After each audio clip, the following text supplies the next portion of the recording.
Hello friends, welcome to our YouTube channel homeland academy. मैं हूं प्रिया द्विवेदी। आज मैं आपको एक नया चैप्टर केमिस्ट्री का पढ़ाने जा रही हूं, metals and non metals of class 10th। Metals and non metals जानने के लिए सबसे पहले स्टार्ट करते हैं मैटर से। तो सबसे पहला जो क्वेश्चन हमारे दिमाग में आता है वो आता है व्हाट इज मैटर। मैटर क्या होता है? तो जैसा कि हमने हमेशा से डेफिनेशन पढ़ा है, anything which occupies space and has mass is known as matter. वह कोई भी वस्तु जो जगह ऑक्युपाई करती हो और उसका कुछ ना कुछ वेट हो, मास हो, उसी को हम कहते हैं मैटर। मैटर फर्दर डिवाइड हुआ है प्योर एंड इम्प्योर सब्सटेंसेस में। अब what is pure substance and what is impure substance? Pure substance वो सब्सटेंस होते हैं जो सेम टाइप ऑफ पार्टिकल से बने हुए होते हैं। एंड इम्प्योर, इम्प्योर क्या होते हैं? इम्प्योर मीन्स जो सेम तरीके के पार्टिकल से ना बने हो, मीन्स टू और more different kind of particle से बने हुए हो, that is impure substance. Okay, next is pure. फिर फर्दर डिवाइड किया गया, प्योर फर्दर डिवाइड किया हमारा एलिमेंट और कंपाउंड में, एलिमेंट और कंपाउंड में। नेक्स्ट इज इम्प्योर, इम्प्योर फिर फर्दर डिवाइड किया गया किसमें? होमोजीनियस और हेटेरोजीनियस से। अब पहले देखते हैं कि प्योर जो एलिमेंट और कंपाउंड में डिवाइड किया गया वो क्या है। एलिमेंट हमारा क्या है, कंपाउंड क्या है। नेक्स्ट इज इम्प्योर, इम्प्योर में होमोजीनियस क्या है, हेटेरोजीनियस क्या है। होमोजीनियस वो मिक्सचर्स होते हैं जो पूरी तरीके से डिसॉल्व हो जाएं, जैसे पानी में चीनी, sugar in water, that is homogeneous mixture. Next is heterogeneous mixture, क्या होते हैं? वो जो पूरी तरीके से डिसॉल्व ना हो पानी में, जैसे कि सैंड एंड वाटर। अब आते हैं अपने मुद्दे की बात पे, दैट इज एलिमेंट। एलिमेंट हमारा फर्दर डिवाइड किया गया मेटल, नॉन मेटल और मेटेलॉइड्स में। अब हमारा पहला क्वेश्चन है व्हाट इज मेटल। सबसे पहला क्वेश्चन हमारा इस चैप्टर का और सबसे महत्वपूर्ण क्वेश्चन कि व्हाट इज मेटल। मेटल क्या होते हैं? अभी तक हम सबने पढ़ा है 9th तक कि मेटल हार्ड सब्सटेंसेस होते हैं, मेटल लस्टरस होते हैं जो चमक दिखाते हैं। बट अभी हमको मेटल का डेफिनेशन बिल्कुल बदल देना है। नॉन मेटल्स, अब जो मेटल्स की प्रॉपर्टी है उससे भी बिल्कुल डिफरेंट हमारी नॉन मेटल्स की प्रॉपर्टीज है।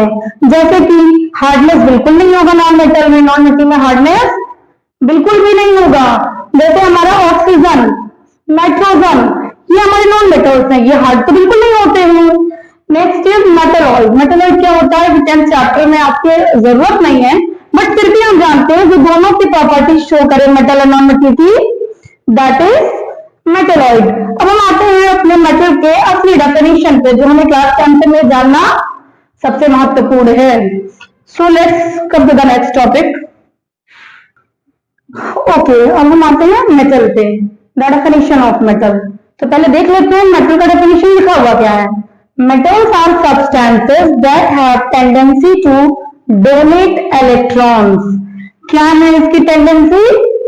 To donate electrons. ये इलेक्ट्रॉन्स को क्या करते हैं? डोनेट कर देते हैं, दे देते हैं। जैसे एग्जांपल के तौर पे सोडियम, मैग्नीशियम, एल्युमिनियम।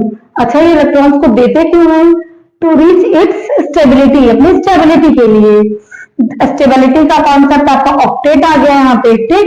ऑक्टेट में क्या होता है? ऑक्टेट रूल में अगर किसी भी मेटल के पास लास्ट शेल में 8 इलेक्ट्रॉन्स हैं तो वो स्टेबल है। अगर 1 2 3 4 5 6 7 हैं तो वो अनस्टेबल एलिमेंट है, ठीक है। तो यहाँ पे हम देखते हैं कि ये डोनेट क्यों करते हैं। जैसे कि हमारा पहला एग्जांपल है सोडियम। पहला एग्जांपल हमारा सोडियम, इलेक्ट्रॉनिक कॉन्फ़िगरेशन क्या है? यहाँ पे हम KLMN कॉन्फ़िगरेशन पर जा रहे हैं, ना कि SPDF। अब हमारा इसका इलेक्ट्रॉनिक कॉन्फ़िगरेशन क्या होगा? 281। इसके कितने इलेक्ट्रॉन्स हैं? 11। फर्स्ट शेल में 2 इलेक्ट्रॉन्स, दूसरे शेल में 8 इलेक्ट्रॉन्स एंड तीसरे में 1 इलेक्ट्रॉन। अब इसको अगर इसके लास्ट शेल में 1 इलेक्ट्रॉन है और अगर हम इस 1 इलेक्ट्रॉन को हटा देते हैं तो ये क्या हो जाएगा? स्टेबल हो जाएगा। सोडियम क्या हो जाएगा? स्टेबल हो जाएगा। Same with magnesium, magnesium 282। इसके भी लास्ट शेल में कितने इलेक्ट्रॉन्स हैं? 2 इलेक्ट्रॉन्स हैं और स्टेबिलिटी के लिए लास्ट शेल में मिनिमम 8 इलेक्ट्रॉन्स होने चाहिए। 8 इलेक्ट्रॉन्स होने के लिए अगर हमने 2 इलेक्ट्रॉन्स किसी को डोनेट कर दिया, क्या कर दिया, डोनेट कर दिया, तो मैग्नीशियम भी क्या हो जाएगा, स्टेबल हो जाएगा। And the same with aluminium also 2 8 3। यहाँ जो लास्ट शेल में 3 इलेक्ट्रॉन्स हैं और इतने इलेक्ट्रॉन्स ले पाना काफी कठिन होता है, तो ये देना प्रेफर करते हैं। 3 इलेक्ट्रॉन्स ये अपना हटा कर क्या हो जाएगा, स्टेबल हो जाएगा। ये हटाएगा क्यों, डोनेट क्यों करेगा, स्टेबिलिटी रीच करने के लिए। चूंकि अब ये इलेक्ट्रॉन्स डिनोट कर रहे हैं, क्या कर रहे हैं, डोनेट कर रहे हैं, दे रहे हैं, तो ये जो होंगे वो कैसे होंगे, इलेक्ट्रो पॉजिटिव। ये कैसे होंगे, इलेक्ट्रो पॉजिटिव नेचर के होंगे, क्योंकि ये इलेक्ट्रॉन्स क्या कर रहे हैं, डोनेट कर रहे हैं।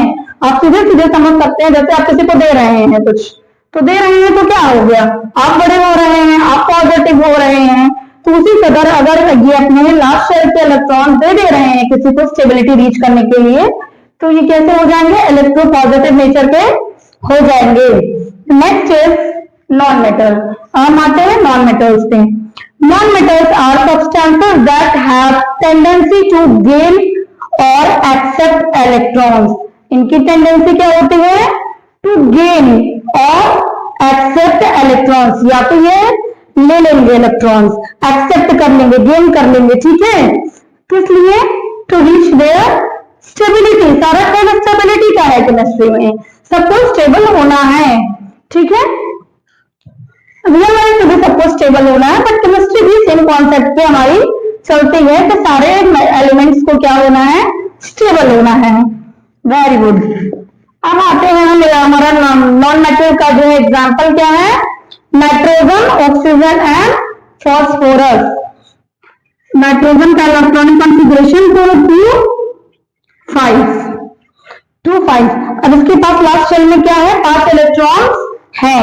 अगर ये एल्यूमिनियम के लास्ट शेल में 3 इलेक्ट्रॉन्स है, अगर ये 3 इलेक्ट्रॉन्स कहीं से पा जाता है तो क्या हो जाएगा, ये स्टेबल हो जाएगा। क्या हो जाएगा, ये स्टेबल हो जाएगा। और इसी स्टेबिलिटी के खेल के नाते ये क्या करता है, इलेक्ट्रॉन्स को गेन करता है। स्टेबिलिटी के लिए या तो ये इलेक्ट्रॉन को एक्सेप्ट करेगा या गेन करेगा, मतलब सीधी सीधी बात है, क्या करेगा, लेगा इलेक्ट्रॉन्स को, ठीक है।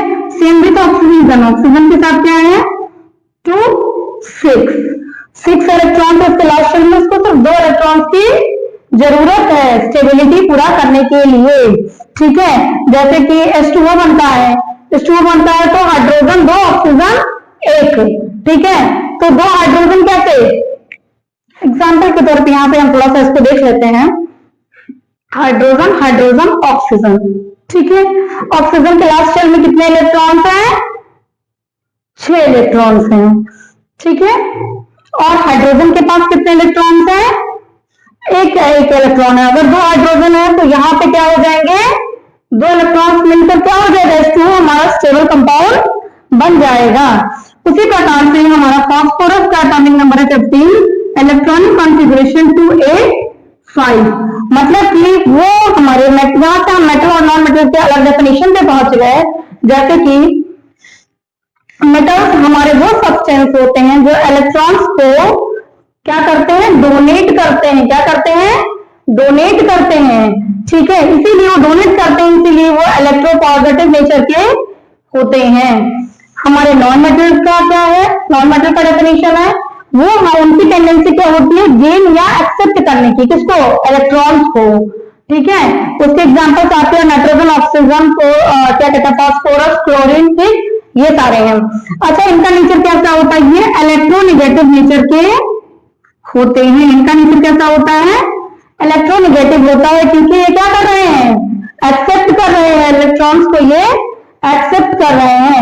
आई थिंक यहाँ से आप एक नए डाउट्स पे आ गए रिजल्ट पे कि आपका मेटल और नॉन मेटल का डेफिनेशन क्या है, नया डेफिनेशन जो कि क्लास 10th में सबसे अहम भूमिका निभाएगा इस चैप्टर में। ओके, चलो आते हैं नेक्स्ट टॉपिक पे। Next is physical properties of metal and non metal. Physical properties क्या है मेटल्स और नॉन मेटल्स में। अच्छा, फिजिकल प्रॉपर्टी और केमिकल प्रॉपर्टी में चेंज तो सबको पता होगा। फिजिकल प्रॉपर्टी मतलब ये कि अगर साइज में, शेप में चेंज होता है, जो कि हम ऊपर से ही देख सकें, देखकर जान सकें, वो हमारे फिजिकल प्रॉपर्टीज में आते हैं। ठीक है, अब पहला है हमारा फिजिकल प्रॉपर्टी में कंडक्शन। कंडक्शन का मतलब ये होता है कि इलेक्ट्रिसिटी या हीट कंडक्ट करता है या नहीं। ठीक है, तो मेटल हमारा बहुत अच्छा कंडक्शन शो करता है, बहुत अच्छा कंडक्टर है। सारे ही मेटल हमारे अच्छे कंडक्टर्स हैं। सबसे बेस्ट कंडक्टर क्या है, कौन सा मेटल, सिल्वर।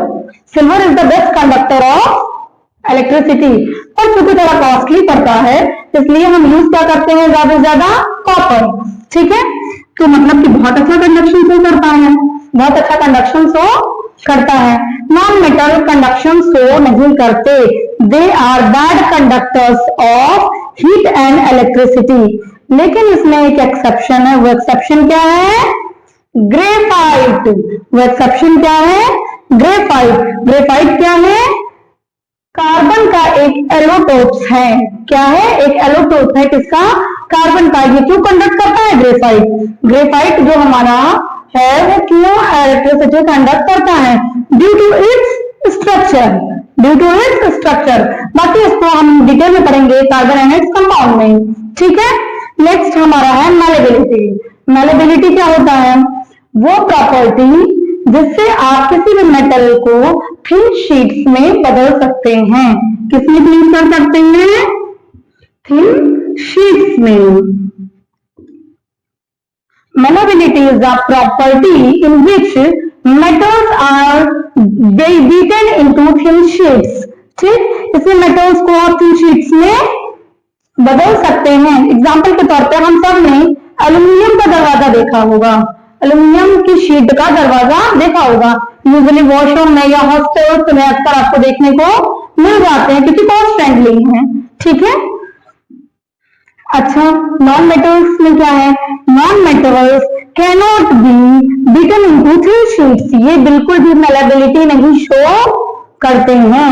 क्यों नहीं करते हैं, अब एग्जाम्पल के लिए ऑक्सीजन ले लो, अब ऑक्सीजन को कहाँ टूटोगे, तो ये कभी भी क्या होंगे, मैलेबल नहीं होंगे। ठीक है, नेक्स्ट इज डक्टिलिटी। डक्टिलिटी क्या होता है, डक्टिलिटी ये होता है कि मेटल्स को आप थिन वायर्स में चेंज कर दो। ठीक, मेटल्स को क्या करो, थिन वायर में चेंज कर दो। Metals are join into thin wire. ठीक, ये क्या है, थिन वायर में चेंज जाते हैं। जैसे कि कॉपर वायर है, तो कॉपर हमारा क्या है, मेटल है। कॉपर क्या है हमारा, मेटल है। एग्जाम्पल के तौर पे हम कॉपर समझ सकते हैं। तो ये डक्टिलिटी शो करता है, डक्टिलिटी शो नहीं करता है। Next is lustre. लस्टर मतलब क्या होता है, चमक। बचपन से हम सब पढ़ते आ रहे हैं कि मेटल्स हमारे चमकीले होते हैं, वो शाइनी होते हैं। तो लस्टर मतलब क्या होता है, शाइनी अपीयरेंस, शाइनी अपीयरेंस। ठीक, तो मेटल्स हमारे कैसे हैं, लस्टरस हैं। कैसे हैं, लस्टरस हैं। नॉन मेटल्स हमारा बिल्कुल भी लस्टरस नहीं होता है। लेकिन यहाँ पे एक एक्सेप्शन है, वो एक्सेप्शन क्या है, वो भी एलोटोप ऑफ कार्बन है, वो भी एलोटोप ऑफ कार्बन है, that is diamond, that is diamond. अगले चैप्टर में आप एलोटोप ऑफ कार्बन तीनों पढ़ेंगे। ठीक है, यहाँ पे एक्सेप्शन के तौर पे आप क्या जान गए कि डायमंड लस्टरस होता है, जो कि एक एक्सेप्शन है किसका, नॉन मेटल का। Okay, next is sonority. Sonority मतलब क्या होता है, सोनोरिटी वो प्रॉपर्टी है कि जब आप मेटल से किसी चीज को पटकते हैं, ठोकते हैं, तो उससे कैसा आवाज आता है, रिंगिंग आवाज। ठीक, जैसे कि आपके स्कूल में बेल, तो क्या करता है, बेल जब होता टन टन टन, बिल्कुल वो वाला क्या है, इसका मतलब ringing sound produce, ringing sound produce करते हैं। कौन करता है, मेटल्स। जैसे कि आप पूजा करने जाते हैं, सब पूजा करने जाते हैं, ठीक है, तो क्या करते हैं, मंदिर में घुसते सबसे पहले क्या करेंगे, घंटी बजाएंगे। घंटी बजाएंगे तो कौन सी प्रॉपर्टी है, sonority. Okay, next density. Density का अर्थ होता है घनत्व, कि कितना घनत्व है। डेंसिटी मतलब एक एरिया में कितना उसका घनत्व है, कितना वो चीज, क्योंकि मेटल हार्ड होते हैं तो उनमें डेंसिटी काफी ज्यादा, कोई भी चीज जो हार्ड है वो जाहिर सी बात बहुत टाइटली पैक्ड होगा, उसके मॉलिक्यूल्स बहुत टाइटली पैक्ड होंगे, तो जाहिर सी बात है कि डेंसिटी कौन ज्यादा शो करेगा, metals. Next is physical state. Physical state metals का और नॉन मेटल्स का क्या क्या होता है। मेटल्स का फिजिकल स्टेट क्या होता है, they are solid, they are solid. जितने भी हमारे मेटल्स हैं वो क्या है, सॉलिड है, क्योंकि हमने कहा है कि except mercury, except mercury, mercury यहाँ क्या है, एक्सेप्शन है, मरकरी क्या है, एक्सेप्शन है, क्योंकि हमने बचपन से पढ़ा है कि मरकरी रूम टेम्परेचर पे कैसा होता है, लिक्विड होता है। ठीक है, अब हम देखते हैं non metals. Non metals solid भी होते हैं, लिक्विड भी होते हैं और गैसेस भी होते हैं। जैसे कि सॉलिड के एग्जांपल के लिए हम देख लेते हैं कार्बन। कार्बन हमारा क्या है, नॉन मेटल है, लेकिन वो कैसा है, सॉलिड है। लिक्विड के एग्जांपल में हम ब्रोमीन देख लेते हैं। ठीक है, और गैस में तो आप देख ही रहे हैं, ऑक्सीजन, नाइट्रोजन वगैरह वगैरह। ठीक है, नेक्स्ट हम आ जाते हैं, नेक्स्ट हमारा है फिजिकल प्रॉपर्टी में हार्डनेस। हार्डनेस हम बचपन से ही ये डेफिनेशन नहीं पढ़ते आए हैं मेटल की, कि metals are generally hard, metals are generally hard, लेकिन उस बचपन में हमने एक्सेप्शन पे ध्यान नहीं दिया था, तब हमने एक्सेप्शन पे उतना ध्यान नहीं दिया था। हार्ड जरूर होते हैं मेटल्स, लेकिन एक्सेप्शन में आपके क्या है, सोडियम और पोटेशियम। सोडियम और पोटेशियम ऐसे मेटल्स हैं जो नाइफ से काटे जा सकते हैं। अगर आप लैब में जाते हैं स्कूल के और आपके स्कूल में लैब में सोडियम प्रेजेंट है, तो आप एक चाकू उठाकर उसको काट सकते हैं, वो इतना नर्म होता है। ठीक है, उसके बाद हार्डनेस क्या, नॉन मेटल में हार्डनेस नहीं होगा। एग्जाम्पल्स के थ्रू हम ये जान ही रहे हैं कि इतने सारे एग्जाम्पल्स देते हुए, जैसे ऑक्सीजन ले लेते हैं या नाइट्रोजन ले लेते हैं, तो जाहिर सी बात है वो हार्ड नहीं है, क्योंकि वो कैसे होता है, लिक्विड्स भी है। ठीक है, नेक्स्ट हमारा है melting and boiling point. Melting and boiling point. अच्छा एक बात बताओ मुझे, अगर कोई चीज हार्ड है, अगर कोई चीज हार्ड है, तो जाहिर सी बात है उसकी मेल्टिंग और बॉइलिंग पॉइंट काफी ज्यादा होगी, क्योंकि अगर कोई चीज हार्ड है, आप उसे बॉइल करने के लिए रख रहे हो, तो जाहिर सी बात है जनरल आपके लिक्विड से उसकी बॉइलिंग पॉइंट काफी ज्यादा होगी, गैस से तो और काफी ज्यादा होगी। तो इसकी बॉइलिंग पॉइंट कैसी होती है, काफी ज्यादा होती है, और मेल्टिंग पॉइंट भी। इसमें भी एक एक्सेप्शन है, इसमें भी एक एक्सेप्शन है। एक्सेप्शन क्या है, caesium and gallium, caesium and gallium, जिसकी low melting and boiling points होते हैं। और सेम इन नॉन मेटल्स क्या होते हैं, नॉन मेटल्स आपके गैसेस हैं, गैसेस है, लिक्विड्स हैं, तो इनकी मेल्टिंग और बॉइलिंग पॉइंट काफी लो होगी, काफी कम होगी। Okay, let's continue in next topic. Next है हमारा chemical properties of metal and non metal.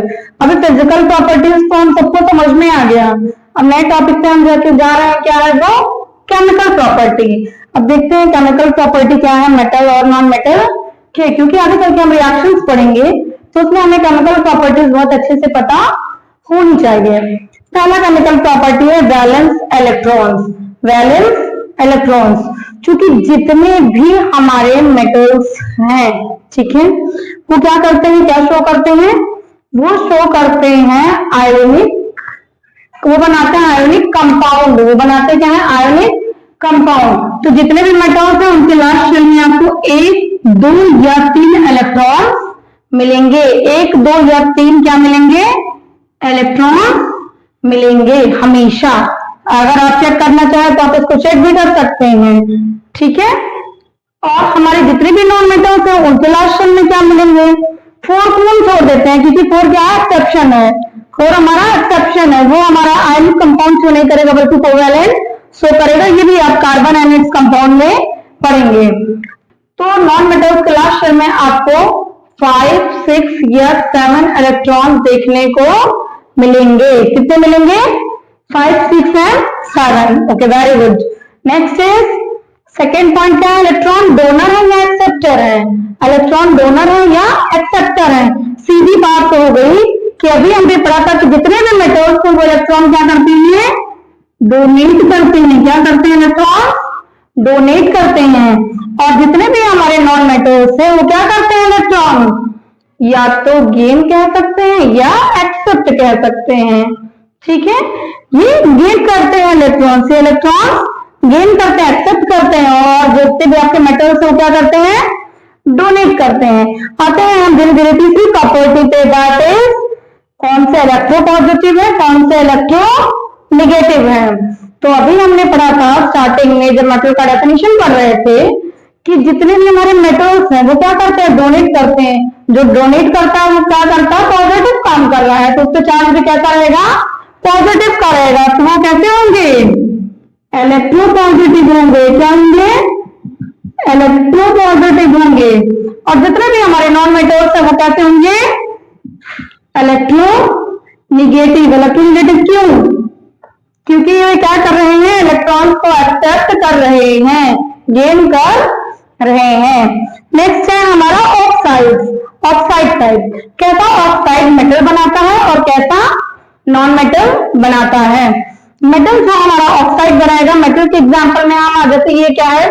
Copper ले लिया। ठीक, तो कॉपर ले लिया तो ये कैसा ऑक्साइड है? मान लो CuO ले लिया। क्या ले लिया? Copper oxide. ये कैसा ऑक्साइड है हमारा? ये है हमारा बेसिक ऑक्साइड।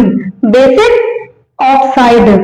यहाँ पे ऑक्साइड में आ जाते हैं, यहाँ पे सारे गैसेस से हम कार्बन डाइऑक्साइड ले लेते हैं। क्या ले लेते हैं? कार्बन डाइऑक्साइड ले लेते हैं। कार्बन डाइऑक्साइड जो है वो कैसा ऑक्साइड बन रहा है? यहाँ पे एसिडिक। कैसा ऑक्साइड बन रहा है?